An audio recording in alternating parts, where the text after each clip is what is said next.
context that we're going to visualize in is not on the mats with someone that you love in a safe training environment. We're going to talk about being on the street, on your back, potentially on pavement, or your knees on the pavement, or affected lighting or visibility or loud noise or crowds. There's other variables at play during a physical altercation that are hard to contemplate when you're training in a comfortable training environment. So bringing those into the equation, considering how those might affect our performance or our mentality and psychology in that situation, are all incredibly important considerations that, for all intents and purpose, are accomplished very effectively through these visualizations that we're going to put you through.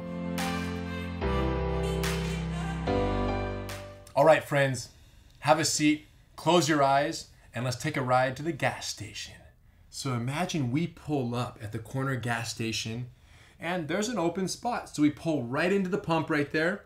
And as we're getting out, okay, pump is on the passenger side. So we get out on the driver's side. As we're walking around our car, all we hear is F you, blah, blah, loud as top of your lung, profanity, aggression, subject walking towards us.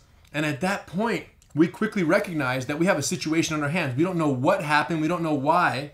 We have no idea. And then in the middle of all that, we hear, you took my effing spot. Very aggressive. And so now you're starting to piece it all together and it kind of makes sense, right? This person was maybe waiting where you didn't see them for the pump that you pulled into. So naturally, like I said, because you didn't see them waiting for the pump. So at this point, you start to back up, put your hands up, and you start to register what's going on. And then you say to the person, hey, I understand. You seem upset about the fact that I took this pump. I didn't see your car waiting right there. I will move it. So you're still backing up. Your hands are up. And just as you were about to set a verbal boundary, he lunges into your personal space. You bite your teeth. You put on your helmet. You lunge into his chest. And boom, you make contact with his chest. You drop your hands down. You go to wrap around his waist. And as you go to wrap around his waist, you're attempting to pull his hips in for control. But he's kind of a bigger guy, so his hips slip away from your control. And at that point, both of your hands, you tried to clinch, you were unsuccessful, so you slide up to his shoulders before you lose full control.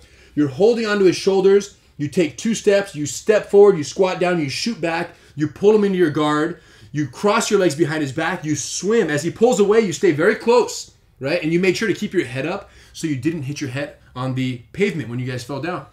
So at this point, your back's on the ground, you're holding him close, he's inside your legs. As he sits up, you sit up with him. You bring your hand out, you hug the neck, other hand out, you wrap over the arm. Now you establish guard, head control, feet are crossed. He's leaning towards you, he's throwing punches. Your back is getting scuffed up on the pavement there, but you're like, man, I'm gonna stay close. I can't let go of my guard. I'm protecting myself. Head control, arm control, feet crossed nice and high. And at this point, he starts to become exhausted. The aggressor here starts to become exhausted. And you start to, you hear his panting. And at that point, you're still controlling, you're still staying close.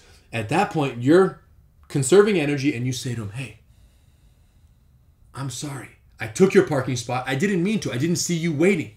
I don't want to fight you. I will move the car. Can we work this out? And at that point, you feel his whole body just kind of relax. Because of the level of control you had over his body this entire time from the guard, he felt he couldn't hit you. With your clear compassion and the clarity of what you're willing to do here, he relaxes in your hands. And at this point, you very cautiously scoot out from underneath him. Of course, you don't know this person, so you back up very cautiously, you scoot out, you get back to your seated position, and then you stand up in base, and you disengage, and you move your car, and you let him have the pump. And he walks away, and you never see each other again. Congratulations, you guys. It could have been a lot worse. You feel me? Like, it's pretty bad. This is an altercation, physical altercation, but it could have been so much worse. If you didn't know how to defend yourself, you could have been violently assaulted by some larger attacker, and it could have been a bloody mess. If you didn't know how to defend yourself, you could have taken someone down, thrown punches, and you've been the aggressor who caused much more damage than you even intended to.